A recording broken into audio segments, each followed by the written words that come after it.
welcome to Sectors Up Close. I'm Elena Casas. Our topic is US airline stocks, and my guest today is Randy Watts, Chief Investment Officer at O'Neill Global Advisors. Well, after a dismal January, investors are now looking around for buying opportunities, and airlines could be one, on the assumption the pandemic is winding down. This is the US Global Jets ETF, of which about 40% is made up of the Big Four: Delta, United, American and Southwest Airlines. It surged at the beginning of last year on optimism about a rebound in air travel, but new variants and rising oil prices took the tailwind out of those stocks. This ETF is now lower than where it started last year, but it has been roughly flat so far this year amid the wider market correction. So, where next for this sector? Let's ask O'Neill Global Advisors' Randy Watts. Randy, hi. In your view, is this a good reopening play now? Is it time to buy airlines? Well, first, let me say Happy Lunar New Year to everyone. And with regards to airlines, we think it actually is a good reopening play. We think travel and leisure is going to be one of the big market themes as we move through the course of the year and as we get behind some of this pandemic. There's a lot of positives that are occurring with this sector, but obviously there's some negatives as well. Well, we said this last year about airlines, didn't we? There was a burst of optimism and then new Omicron variants and oil prices combined to drag the sector back down. Could that happen again? Well, I think what's interesting with the airlines on the positive side is that leisure travel has come back almost all the way to pre-pandemic levels.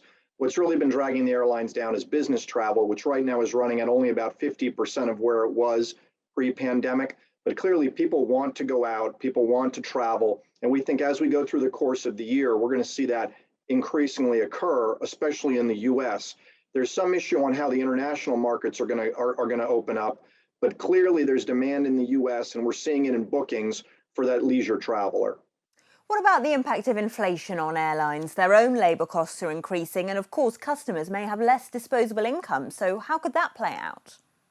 So there's two negatives there. Fuel costs are about 20 to 30% of airline costs. Obviously, oil's up a great deal. That's going to be depressing on margins as we move through. I'd say another big factor is really there's been a labor shortage for the airlines as they try to restaff up and reopen.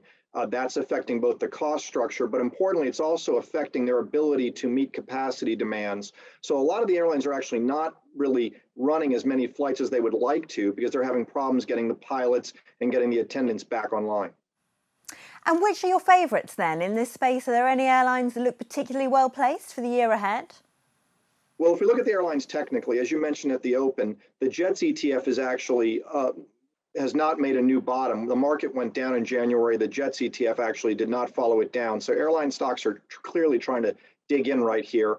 We like stocks that have moved above their 50-day and also have earnings for the year. So two of the names we like in the US on the smaller, more domestic side are Southwest and Alaska.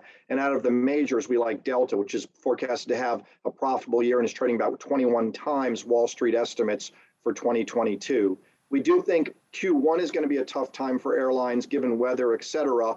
But a lot of the airline companies are going to see better profitability as we move through quarters 2, 3, and 4. So we expect the picture to get better as the year goes on. Thanks so much for that insight, Randy Watts, CIO of O'Neill Global Advisors. Well, before I go, let's take a look at some of the top stories in this space. Japan's ANA Holdings surprised the market with a small quarterly operating profit at approximately $870,000. It is a far cry from the $144 million loss analysts had been expecting. But despite posting its first profit in 8 quarters, Japan's largest airline still expects to lose money for the year as it struggles to meet passenger targets amid surging COVID cases. FedEx has suspended its US domestic express freight services due to staff shortages caused by the Omicron variant, although it said international economy freight resumed on Monday following an earlier stoppage. FedEx had warned that rising cases of Omicron had caused staff shortages and delays in air shipments. And Ryanair reported a loss of $107 million for the final 3 months of 2021, but said it was hopeful that rivals' cuts to capacity may help push prices up in the key summer season. CEO Michael O'Leary said there had been a very strong bounce back in bookings in recent weeks, but the company said overall outlook was still uncertain. The airline, Europe's largest carrier by passenger numbers, forecast a loss for its full financial year ending next month of about $500 million. Ryanair also sees more expensive tickets ahead. That as rivals like Wizz cut capacity in the coming months and put what Ryanair called potential upward pressure on fares. And that's your roundup of the airline sector. I'm Elena Casas, and this is Reuters.